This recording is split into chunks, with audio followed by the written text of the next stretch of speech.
Hello everyone, ఇలాంటి videos మీకు ముందుగా కావాలి అనుకుంటే మా ఛానల్ని సబ్స్క్రైబ్ చేసుకొని పక్కనే ఉన్న బెల్ ఐకాన్ని క్లిక్ చేయండి.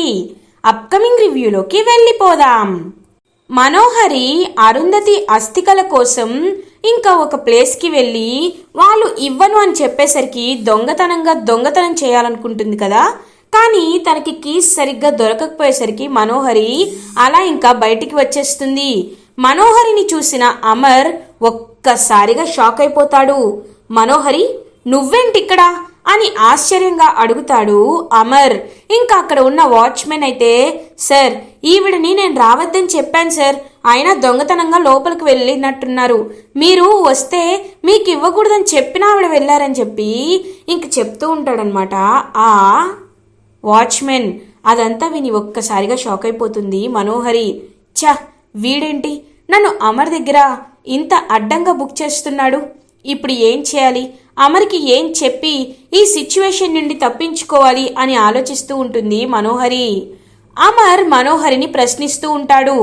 చెప్పు మనోహరి, 6 అస్థికలతో నీకేం పని, నువ్విక్కడికి ఎందుకు వచ్చావు అని అడుగుతాడు అమర్. అంటే అమర్, నీకు నిజం చెప్పాలమర్, ముందు నువ్వు అస్థికలు తీసుకోనరా, నేను నీకు నిజం చెప్తాను అని అంటుంది మనోహరి. మేడం, అప్పుడు కాదు, ఇప్పుడే చెప్పండి మేడం అని అంటాడు రాథోడ్. సరే, ఇప్పుడే చెప్తాను. నేను నా ఫ్రెండ్ని కలవడానికి వెళ్తుంటే దారిలో ఘోరాన్ని చూశాను. వాడి గురించి తెలుసు కదా, వాడు ఎప్పుడు వచ్చినా ఒక గాజు సీసాని తీసుకువచ్చే చుట్టూ తిరుగుతూ ఉండేవాడు. అప్పుడే నాకు అర్థమైంది, స్వామీజీ వచ్చి చెప్పాక క్లారిటీ వచ్చింది. వాడు 6 ఆత్మ కోసమే తిరుగుతున్నాడు, 6 ఆత్మని బంధించాలనుకుంటున్నాడు. ఆ విషయాన్ని నేను అర్థం చేసుకున్నాను. నేను కారులో వెళ్తూ ఉంటే వాడు కనబడ్డాడు, వాడిని ఫాలో అయ్యాను. వాడు ఎవరితోనో మాట్లాడడం నా కల్లారా చూశాను. ఎలా అయినా ఆ ఆత్మని బంధించి నీకు సమర్పిస్తాను అని ఎవరితోనో వాడు చెప్తున్నాడు. అందుకే భయమేసింది, వెంటనే ఇక్కడికి వచ్చాను. 6 అస్థికల్ని జాగ్రత్తగా ఉంచితే వాడు 6ని ఏమీ చేయలేడని నమ్మి ఇక్కడికి వచ్చాను. 6ని కాపాడడానికే ఇలా చేశాను అమర్ అని అప్పటికప్పుడు స్టోరీ అల్లేస్తుంది మనోహరి. ఒక్కసారిగా ఇంకా అమర్ పాపం కన్విన్స్ అవుతాడు. థ్యాంక్ యూ మనోహరి. అయితే ఆ ఘోర ఇక్కడిక్కడే తిరుగుతున్నాడనమాట. ఈ విషయాన్ని ఎలా మర్చిపోయాం? రాథోడ్, నువ్వు వాడు ఎక్కడ ఉంటున్నాడో తెలుసుకొని అలర్ట్గా ఉండు. వీలైతే ఇల్లీగల్ యాక్టివిటీస్ కింద పోలీస్కి ఇన్ఫర్మేషన్ ఇవ్వు, వాళ్ళే వాడిని అరెస్ట్ చేస్తారు అని చెప్తారు. సరే సార్, ఖచ్చితంగా వాడి గుర్తులు మనకు తెలుసు కాబట్టి అన్ని పోలీస్ స్టేషన్స్కి వీడి ఇన్ఫర్మేషన్ పంపిస్తాను సార్ అని చెప్పి అక్కడి నుండి వెళ్ళిపోతాడు రాథోడ్. రా మనోహరి, వెళ్దామని చెప్పి ఇంకా మనోహరితో పాటు ఇంటికి రీచ్ అవుతాడు అమర్. ఇది ఇలా ఉండగా మిస్సమ్మ బాధపడుతూ ఉంటుంది. అలా లాన్లో కూర్చొని చాలా బాధపడుతూ అంజు గురించే తలుచుకొని పాపం ఏడుస్తూ ఉంటుంది మిస్సమ్మ. గుప్తా వారు, పాపం మిస్సమ్మ ఏంటి బాధపడుతుంది అని అడుగుతుంది అరుంధతి. అవును బాలిక, ఆ బాలిక ఎందుకో బాధపడుతున్నది. ఆ విషయం ఏమిటో నువ్వే తెలుసుకోవలను అని అంటారు. అమ్మో, ఇప్పుడు నేను వెళ్తే మళ్ళీ తనకు తెలిసిపోతుంది గుప్తా గారు, అందుకే నేను వెళ్ళాలనుకోవటం లేదు అని అంటుంది. సరే బాలిక, నీ ఇష్టము అని అక్కడి నుండి వెళ్ళిపోతారు చిత్రగుప్త. పాపం ఎందుకు ఏడుస్తుందో ఏంటో తెలుసుకోవాలనిపిస్తుంది, కానీ దగ్గరికి వెళ్ళలేను, వెళ్తే ఖచ్చితంగా తెలిసిపోతుంది అని దూరం నుండి చూస్తూ బాధపడుతూ ఉంటుంది పాపం అరుంధతి. అదే టైంకి ఇంకలా ఇంటికి రీచ్ అవుతాడనమాట అమర్. అలా ఇంకా బాధపడుతున్న మిస్సమ్మ వైపు చూస్తూ ఉంటారు. మిస్సమ్మ దగ్గరికి వెళ్తాడు అమర్. మిస్సమ్మ, ఏమైంది, ఎందుకని బాధపడుతున్నావు అని అడుగుతారు. ఏవండి అని పాపం అమర్ని హక్ చేసుకుంటుంది బాగి. అదంతా చూస్తున్నా ఈ మనోహరి చాలా అంటే చాలా జెలస్గా ఫీల్ అవుతుంది. ఇంకలా చాలా జెలస్గా ఫీల్ అవుతూ ఛీ అని అక్కడి నుండి వెళ్ళిపోతుంది మనోహరి. ఇంక పాపం మిస్సమ్మ మాత్రం ఏడుస్తూనే ఉంటుంది. మిస్సమ్మ, ఏమైంది మిస్సమ్మ అని అడుగుతాడు అమర్. ఏవండి, నేను తప్పు చేశానండి, నేను తప్పు చేశాను, అంజు బాధకి కారణమయ్యేలా చేశానండి అని బాధపడుతూ ఉంటుంది. అసలు జరిగిందేంటో చెప్పు మిస్సమ్మ అని అడుగుతాడు అమర్. ఇంకా జరిగిందంతా చెప్తుందనమాట మిస్సమ్మ.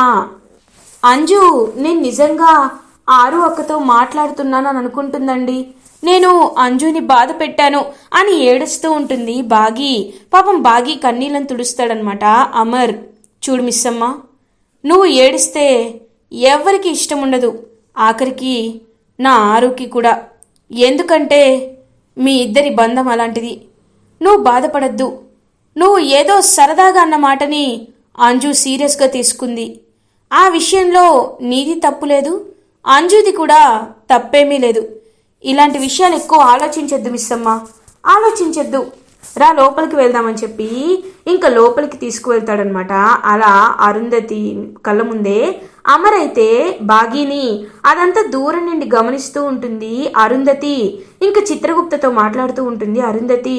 చూసారా గుప్తా గారు, పాపం అంజు నేను మాట్లాడానని నిజంగా నమ్మింది. తను చెప్పింది నిజమైనా మిస్సమ్మ నమ్మటం లేదు. ఒక్కసారి అంజుతో మాట్లాడాలనుంది, అంజుని చూడాలనుంది అని పాపం ప్రేమగా అంటూ ఉంటుంది అరుంధతి. కానీ బాలిక, నువ్విప్పుడు అక్కడికి వెళ్ళుట మంచిది కాదు. ఎందుకంటే నువ్వు ఆత్మగా ఈ ఇంటి చుట్టూనే తిరుగుతున్నావని నీ వాళ్ళకి అనుమానము కాదు, నిజమని నిరూపించబడింది. ఇప్పుడు నువ్వు వెళ్తే వాళ్ళు నిన్ను గుర్తుపట్టెదరు. వాళ్ళు ఒకవేళ నిన్ను గుర్తుపట్టినచో అది విధికి విరుద్ధము. ఎలాగో రేపు నీకు పౌర్ణమిన మహాశక్తులు వచ్చేదు కదా, కాబట్టి నువ్వు అప్పుడు ఏమైనా చేయుము అని చెప్పి చిత్రగుప్త చెప్పేసరికి పాపం బాధపడుతూ ఉంటుంది అరుంధతి. ఇది ఇలా ఉండగా అమర్ ఆ అస్థికల్ని తీసుకొని మిస్సమ్మ దగ్గరికి వస్తాడు. మిస్సమ్మ, ఇవి 6 అస్థికలు, వీటిని చాలా చాలా జాగ్రత్తగా ఉంచాలి అని అంటారు. సరేనండి, హాల్లో పెడదాం అనుకున్నాను అని అంటుంది. వద్దు మిస్సమ్మ, ఆ ఘోర మనోహరికి కనిపించాడంట, వాడు ఏదైనా చేయగలడు. కాబట్టి వీటిని మనం చాలా జాగ్రత్తగా దాచిపెట్టాలి. నీకు తెలిసిన ఏదైనా ప్లేస్లో దాచిపెట్టు మిస్సమ్మ, జాగ్రత్త అని చెప్తారు. సరేనండి, నేను తప్పకుండా చూసుకుంటాను అని చెప్పి పాపం బాగి అయితే అరుంధతి అస్థికల్ని ఒక సీక్రెట్ ప్లేస్లో దాచి ఉంచుతుంది. ఇంకలా బాగి, అక్క మిమ్మల్ని నేను ఒక్కసారి చూడాలనుకుంటున్నాను, మీతో మాట్లాడాలి అనుకుంటున్నాను, కానీ కుదరదు కదక్క. ఎలాగో మీకు మోక్షం కలుగుతుంది, మీరు హ్యాపీగా ఉండండి అని పాపం అస్థికలతోనే మాట్లాడుతూ ఉంటుంది బాగి. అదంతా వింటూ అరుంధతి చాలా ఎమోషనల్గా ఫీల్ అవుతుంది. ఇది ఇలా ఉండగా నెక్స్ట్ డే మార్నింగ్ అవుతుంది. దట్ మీన్స్ పౌర్ణమి రోజు వచ్చేస్తుంది. అరుంధతికి మహాశక్తులు వస్తాయి. బాలిక, ఈరోజు నువ్వు ఈ భూమిపై ఉంటున్న ఆఖరి రోజు, కాబట్టి నీవు తెలివిగా నిర్ణయం తీసుకోవాలను అని అంటారు చిత్రగుప్త. గుప్తా గారు, నేను మాట్లాడేది, నేను అనుకునేది ఏంటి, ఒకే ఒక్కటి. ఆ మనోహరి నిజస్వరూపం మా వారికి తెలియాలి. వారి చేత్తోనే ఆ మనోహరిని బయటికి పంపించేయాలి. మిస్సమ్మ మనసుని ఆయన అర్థం చేసుకొని మిస్సమ్మని భార్యగా ఒప్పుకోవాలి. నా కన్న తల్లిదండ్రులెవరో నేను తెలుసుకోవాలి, వాళ్ళతో ప్రేమగా మాట్లాడాలి. ఈ కోరికలన్నీ తీరితేనే నేను మీతో పాటు పైకి వస్తాను గుప్తా గారు అని అంటుంది మిస్సమ్మ. సారీ అరుంధతి.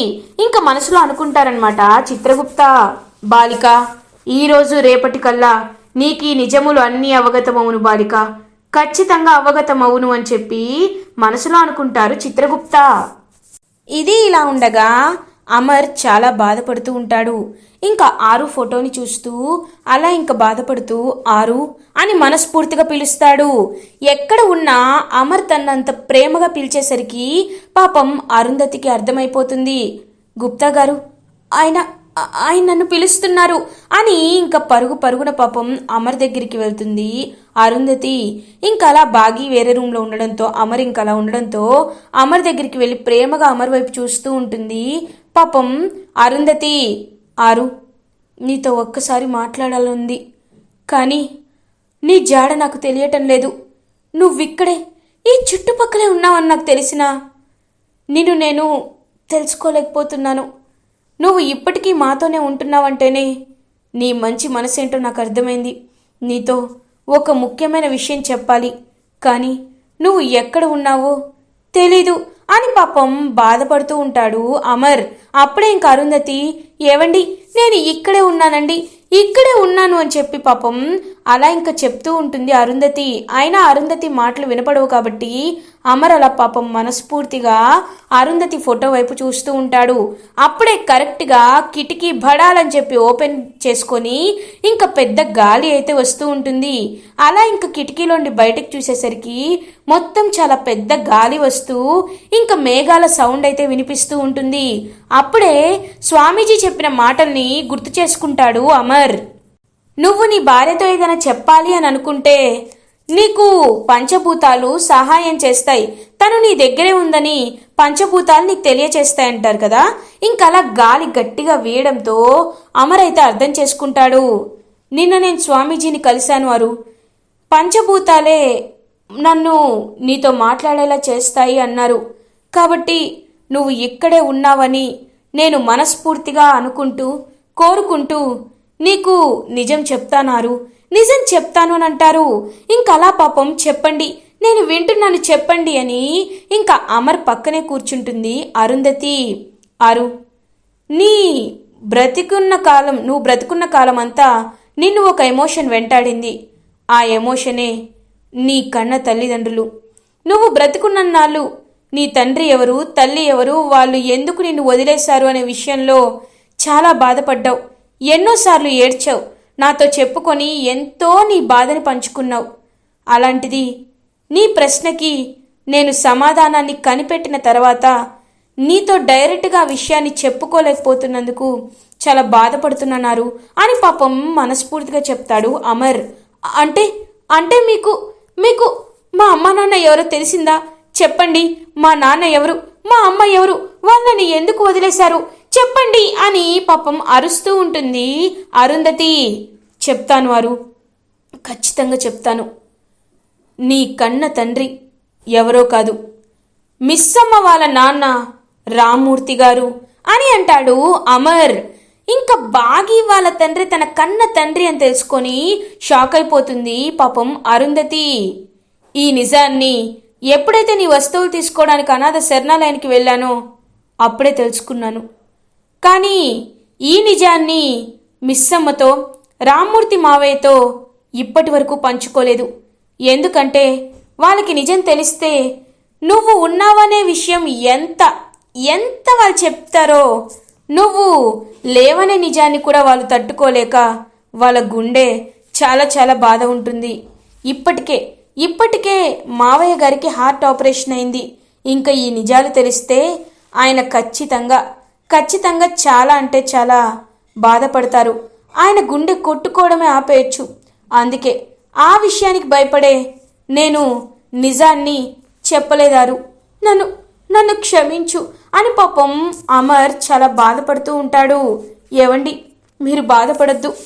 ఇన్నాళ్ళు నాకు మిస్సమ్మకి ఉన్న బంధం ఏంటి అని అనుకునేదాన్ని, కానీ ఇప్పుడు అర్థమైంది. మిస్సమ్మ నా సొంత చెల్లెలు, నా రక్తం పంచుకొని పుట్టిన నా తోబుట్టువు. అందుకే మిస్సమ్మకి నేను అంతలా దగ్గరయ్యాను. మిస్సమ్మకి నేను కనబడ్డాను. మిస్సమ్మ నాతో మాట్లాడుతుంది. మిస్సమ్మ నాకు అంత సొంత అక్కలా పిల్లల్ని కూడా ప్రేమగా చూసుకుంటుంది. ఏవండి, మీరు ఈ విషయాన్ని చెప్పాక నా మనసు చాలా ప్రశాంతంగా ఉంది. నేను వెతుకుతున్న ప్రశ్నల్లో ఒక ప్రశ్నకి సమాధానం దొరికింది అని ఎంతో హ్యాపీగా ఫీల్ అవుతుంది అరుంధతి.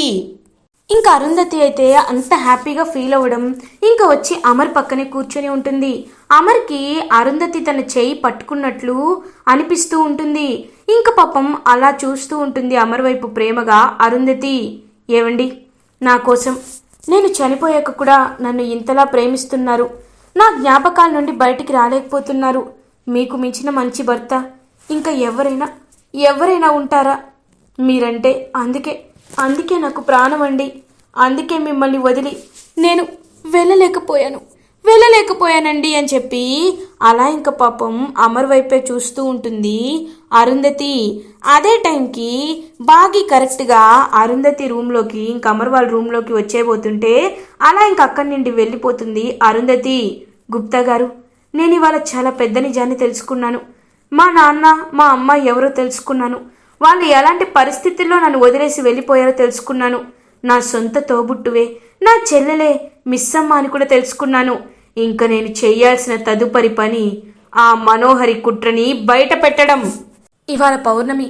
ఆ అరుంధతి ఆత్మ ఎవరిలోకి వస్తుందో, ఒకవేళ ఆ మిస్సమ్మలోకి వచ్చి నిజాలన్నీ చెప్పేస్తే, అమ్మో ఇంకేమైనా ఉందా? నేను నేను ఒక నిర్ణయం తీసుకోవాలి. పౌర్ణమి కదా, ఇవాళే వెళ్ళి ఆ 6 అస్థికల్ని నేనే గంగలో కలిపేస్తాను. అప్పుడు పీడ విరగడైపోతుంది అని చెప్పి ఇంకా దొంగతనంగా మిస్సమ్మ దగ్గరికి వస్తుందనమాట. మిస్సమ్మ రూమ్కి ఆ మనోహరి వచ్చి ఇంకా ఎక్కడ అస్థికలు పెట్టిందో తెలుసుకొని ఇంకా అలా అస్థికల్ని సీక్రెట్గా తీసుకొని కారులో బయలుదేరుతుందనమాట అరుంధతి. ఇది ఇలా ఉండగా అమర్ బాగితో, మిస్సమ్మ, నేను ఇవాళ పూజ చేయించాలి అనుకుంటున్నాను కాబట్టి 6 అస్థికలు తీసుకురమ్మని చెప్తాడు. ఇంకా అరుంధతి అస్థికల్ని తీసుకువద్దామని వెళ్తే అక్కడ ఏమీ ఉండదు. ఒక్కసారిగా మిస్సమ్మ షాక్ అయిపోతుంది. వెంటనే అమర్, ఏమైంది మిస్సమ్మ అని అడుగుతాడు. ఏమండి, అక్క అస్థికలు కనిపించట్లేదండి అని అంటుంది. అదేంటి మిస్సమ్మ, నిన్ను జాగ్రత్తగా చూసుకోమని చెప్పాను కదా, ఎలా ఎలా మిస్ అయ్యాయని చెప్పి అడుగుతాడు అమర్ టెన్షన్ పడుతూ. ఇంకా అరుంధతి అలా లోపలికి వచ్చి, అయ్యో ఏమైంది మిస్సమ్మ అని అడుగుతుంది. అక్క అక్క పెద్ద ప్రాబ్లం అక్క, అయినా మీరేంటక్క ఇలా వచ్చారు అని అడుగుతుంది బాగి. ఒక్కసారిగా మిస్సమ్మ గాల్లో మాట్లాడడం చూసి షాక్ అయిపోతారనమాట ఫ్యామిలీ మెంబర్స్ అందరూ. అలా ఇంకా రాతోడు అడుగుతాడు, మిస్సమ్మ నువ్వు ఎవరితో మాట్లాడుతున్నావు మిస్సమ్మ అని అడుగుతాడు అమర్. రాతోడ్, నేను అక్కతోనే మాట్లాడుతున్నాను. అక్క చూసారా, మీరు ఉన్నారంటే వీళ్ళెవరు నమ్మలేదక్క, ఇప్పుడు చూడండి ఇప్పుడు కూడా నమ్మట్లేదు అని అంటుంది. ఇంకా అరుంధతి ఒక్కసారిగా అలా మిస్సమ్మ వైపు చూస్తూ ఉంటుంది. ఏంటక్క ఏమి మాట్లాడరేంటి అని అంటుంది. ఇంకా ఏమి మాట్లాడకుండా అరుంధతి అలా ఇంకా బాగీలోకి ప్రవేశించేస్తుంది. బాగీలోకి ప్రవేశించిన అరుంధతి ఆత్మ ఒక్కసారిగా అమర్ దగ్గరికి వస్తుంది. అమర్ ఇంకా అలా బాగి కళ్ళల్లోకి చూసి తను అరుంధతి అనే విషయాన్ని తెలుసుకుంటాడు. ఇంకా అలా అరుంధతి అయితే బాగి అమర్ దగ్గరికి వచ్చి, ఏవండి, మీరు కొంతమందిని నమ్మారు, నన్ను పోగొట్టుకున్నారు, కానీ ఒక్కటి మాత్రం నిజం, ఇవాళ అన్ని నిజాలు మీకు తెలిసేలా చేస్తాను, నాతో రండి అని చెప్పి ఇంకా అలా బాగి చేయి పట్టుకొని అమర్ని తీసుకువెళ్తూ ఉంటుంది. అదంతా చూస్తూ అమర్కి అదంతా అరుంధతినే చేస్తుంది అనే విషయం చాలా క్లియర్గా అర్థం చేసుకుంటాడు. సార్ సార్ అని అంటూ ఉంటాడు రాథోడ్. ఇప్పుడు మాట్లాడుతుంది మిస్సమ్మ కాదు రాథోడ్, తను నా ఆరునే ఇప్పుడు నాతో మాట్లాడుతుంది. నాకు ఎంతో సంతోషంగా ఉంది రాథోడ్, చాలా సంతోషంగా ఉందని. పాపం అమర్ అలా ఇంకా తను తీసుకువెళ్ళిన ప్లేస్కే వెళ్తాడనమాట. ఇంకా అలా వెళ్తూ ఉంటే అలా కారులో వెళ్తూ ఉంటుంది మనోహరి. అప్పుడే కరెక్ట్గా ఘోర మనోహరికి అడ్డుపడతాడు. ఏంటి మనోహరి, నన్ను వదిలి నువ్వు వెళ్ళాలనుకుంటున్నావా? నాకు చాలా చాలా బాగా తెలుసు మనోహరి, నువ్వు అవకాశవాదివని. అందుకే నా ప్లాన్లో నేనున్నాను. ఓం అని చెప్పి ఇంకా ఒక మంత్రం వేసి అలా కళ్ళు తిరిగి పడిపోయేలా చేస్తాడు మనోహరిని. మనోహరి దగ్గర ఉన్న అస్థికలు తీసుకొని ఇంకా బయలుదేరుతాడనమాట వాడు ఆ ఘోర. ఇంకా ఘోర అయితే ఒక్కసారిగా అస్థికలు తీసుకొని బయలుదేరేసరికి అమర్ వీళ్ళందరూ ఇంకా అలా చూస్తూ ఉంటారు ఘోర వైపు. సార్ వాడు అక్కడున్నాడు సార్ అని చెప్పి ఇంక చెప్పేసరికి పరిగెట్టుకుంటూ పాపం వెళ్తుందనమాట. అలా ఇంకా అరుంధతి అండ్ బాగి కూడా ఇద్దరు అలా ఇంకా వెళ్తూ అమర్ అయితే వాడిని పట్టుకోవాలని ప్రయత్నిస్తాడు. ఏయ్ దగ్గరికి వస్తే మంత్రం వేసేస్తాను, దూరంగా ఉండు అని చెప్పి బెదిరిస్తూ ఉంటాడు ఆ ఘోర. రేయ్ షూట్ చేస్తా, చంపేస్తా, ఇవ్వు మర్యాదగా నా 6 అస్థికలు నాకు ఇచ్చే అని చెప్పి అమర్ చాలా గట్టిగా అడుగుతాడు ఆ వ్యక్తిని, ఆ ఘోరాని. ఇంకా ఘోర కరెక్ట్గా అస్థికల్ని అలా ఇంకా తీసుకొని వెళ్ళిపోతూ ఉంటే ఇంకా అలా బాగి కూడా ఆ ఘోర వెనకాల పడి ఇంకా ఘోరాని గట్టిగా పట్టుకుంటుంది. అలా ఇంకా అమర్ కూడా వచ్చి ఘోరాని పట్టుకొని ఆ అస్థికల్ని వెంటనే తన చేతుల్లోకి తీసుకుంటారు అరుంధతి బాగి అండ్ అమర్. ఆ గోరా, ఏ అమర్, నువ్వు ఏం చేస్తున్నావో నీకు తెలీదు, నిన్ను ఇప్పుడే అని చెప్పి ఒక మంత్రం వేసి ఆ నీళ్లు అలా కరెక్ట్గా అమర్ వైపు చేసేలోపు పాపం బాగి అడ్డుపడుతుంది. ఒక్కసారిగా బాగి అయితే స్పృహ కోల్పోయి ఇంకా బాగీకి చాలా డేంజర్ అయిపోతుందనమాట. అలా షాక్లో ఉండిపోతాడనమాట. ఇంకా అమర్, మిస్ అమ్మ, ఆరు ఆరు అని చెప్పి అలా ఇంకా పాపం నడుచుకుంటూ వెళ్తూ ఉంటాడనమాట. పాపం తీసుకొని అమరు బాగీని, ఏవండి నేను చెప్పేది వినండి, ఆ మనోహరి కనిపించినంత మంచిది కాదు, ఆ మనోహరినే నా చావుకి కారణం అని చెప్తుంది మిస్సమ్మ. ఒక్కసారిగా అరుంధతి నోట్లోండి ఆ మాటలు విని మిస్సమ్మ నోట్లో నుండి షాక్ అయిపోతాడనమాట. అలా ఇంకా అమర్, ఏంటి అని అంటారు. అవును, నేను చెప్పింది నిజం, ఆ మనోహరే నన్ను చంపేసింది, ఇప్పుడు మిస్సమ్మని కూడా చంపేయాలనుకుంటుంది. కాబట్టి మీరు ఆ మనోహరిని ఖచ్చితంగా దగ్గరికి రానివ్వకండి. మీకు తగిన భార్య కేవలం మిస్సమ్మ మాత్రమే, మిస్సమ్మే మిమ్మల్ని బాగా చూసుకోగలదు అని చెప్పి పాపం అలా ఇంకా చెప్తూ ఉంటుంది అరుంధతి. అదే టైంకి ఇంకా అలా అమర్ చేతిలో ఉన్న అస్థికలు పడిపోయి ఇంకా ఒక నదిలో చెరువులో అయితే కలిసిపోతూ ఉంటాయి. ఇంకా వాటిని చూస్తూ అరుంధతి ఆత్మ అలా వెళ్ళిపోతుంది. ఇంకా అలా అరుంధతి అయితే అమర్కి కనబడుతుంది. అరు అని ఎమోషనల్ అవుతూ ఉంటాడు అమర్. ఏవండి, మీకు చెప్పాల్సినవన్నీ చెప్పాను, నేను తెలుసుకోవాల్సినవన్నీ తెలుసుకున్నాను, నాకు చాలా సంతోషంగా ఉంది. మీరు బాగుండాలి, మీరు ఎప్పుడూ బాగుండాలి, నేను కోరుకునేది అదే. సంతోషంగా ఉండండి, నేను మళ్ళీ మన ఇంటికి ఖచ్చితంగా వచ్చేస్తాను. మీరు మిస్సమ్మ హ్యాపీగా ఉంటే నేను మళ్ళీ మీకు పుడతాను. అంతవరకు మీరు మిస్సమ్మని బాగా చూసుకోండి అని చెప్పి పాపం అలా పైకి వెళ్ళిపోతుంది అరుంధతి. అలా వెళ్ళిపోతున్న ఆరు వైపు చూస్తూ ఎమోషనల్గా ఫీల్ అవుతాడు అమర్. ఇలా ఎపిసోడ్ ఎండ్ అవుతుంది. ఫర్దర్ ఎపిసోడ్ రివ్యూస్ ముందుగా మీకు కావాలి అనుకుంటే మా ఛానల్ని సబ్స్క్రైబ్ చేసుకోండి. Thanks for watching.